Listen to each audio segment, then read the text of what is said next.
Israel ஈரானுக்கிடையே நடைபெற்று வரக்கூடிய மோதலின் போது ஒரு செய்தி சேனல் ஒன்றின் மீது குண்டு வீசப்பட்டிருக்கிறது. தொடர்பான கூடுதல் விவரங்களுடைய ஈரானுடைய சிறப்பு செய்தி முயலன் விவரம் என்ன?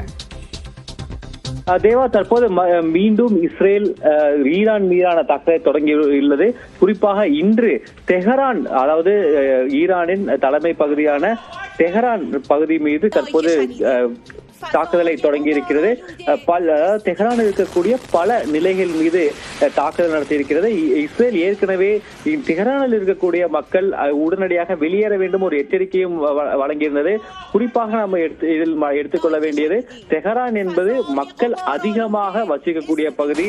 அந்த பகுதியிலிருந்து உடனடியாக மக்கள் வெளியேற வேண்டும் என்று சொல்வதும் மக்கள் உடனே வெளியேறுவதும் இயலாத காரியமாகவே பார்க்கப்பட்டது. அப்படி இருக்கக்கூடிய சூழ்நிலையில் தற்போது ஈரான் நாட்டுக்கு சொந்தமான அந்த Iran radio and television authority, இந்தியாவில் எப்படி தூர்தர்ஷன் இருக்கிறதோ அதே மாதிரிதான் ஈரானில் இந்த Iran radio and television authority, அந்த தொலைக்காட்சி மற்றும் ரேடியோ நிறுவனங்கள் அமைந்திருக்கக்கூடிய தலைமையகத்தின் மீது தற்போது இஸ்ரேல் தாக்குதல், வான்வெளி தாக்குதல் நடத்தி இருக்கிறது. அதில் ஒரு செய்தி வாசிப்பாளர் செய்தி வாசித்துக் கொண்டிருக்கும் போதே அந்த தாக்குதலுக்கு உள்ளாகக்கூடிய அந்த பதற வைக்கும் காட்சி தற்போது வெளியாகிருக்கிறது. இதை நாம் பார்த்து வருகிறோம். இந்த கட்டடத்தில் பணிபுரிந்து வந்த பலரும் தற்போது கொல்லப்பட்டிருக்கலாம் என்ற தகவலும் தற்போது வெளியாகியிருக்கிறது. இந்த காட்சிகளில் நம்மால் பார்க்க முடியும். அதாவது பல்லடுக்கு மாடி கட்டிடம், அதன் மீது தாக்குதல் நடந்திருக்கிறது. இதில் குறைந்தது பல நூற்று கணக்கான பேர் வேலை செய்திருக்கலாம் என்றும் அதில் பலர் இந்த தாக்குதலில் கொல்லப்பட்டிருக்கலாம் என்றும் முதற்கட்ட தகவலானது வெளியாகியிருக்கிறது. இந்த தாக்குதல் தற்போது கடந்த ஒரு 2-3 நாட்களில் நடத்தப்பட்ட தாக்குதலில் பொதுமக்கள் அதிகமாக வசிக்கக்கூடிய பகுதியில் இன்று இஸ்ரேல் தாக்குதல் நடத்தியிருக்கிறது. கூறியபடி தெஹரான் பகுதி மீது தாக்குதல் நடத்தியிருக்கிறது. இதற்கு பதில் தாக்குதலை ஈரான் விரைவில் தொடங்கும் என்று நாம் எதிர்பார்க்கலாம்.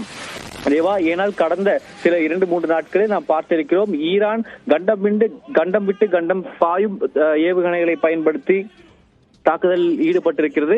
தற்போது இஸ்ரேல் மக்கள் அதிகமாக வசிக்கக்கூடிய ஒரு பகுதி மீது ஒரு பயங்கர தாக்குதலை நடத்தியதற்கு ஒரு கடும் பதிலடியை ஈரான் வழங்கும் என்று நாம் எதிர்பார்க்கலாம். தேவா, விரிவான தகவலுக்கு நன்றி.